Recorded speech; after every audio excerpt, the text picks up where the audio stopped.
radio receivers can be automatically activated by the signal to warn of the impending hazard. Tests of the signal and receiver's performance are normally conducted by the National Weather Service each Wednesday between 10 a.m. and noon and between 6 and 8 p.m. If there is a threat of severe weather, the test will be postponed to the next available good weather day.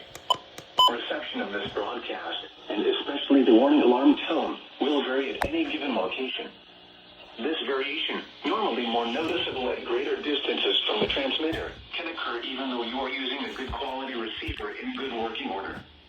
The warning alarm tone will be activated for hazardous watches and warnings for the following counties: Collin, Dallas, Denton, Ellis, Hill, Hood, Hunt, Kaufman, Parker, Rockwall, and Tarrant.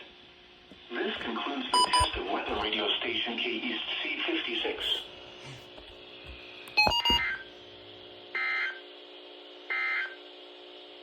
The current time is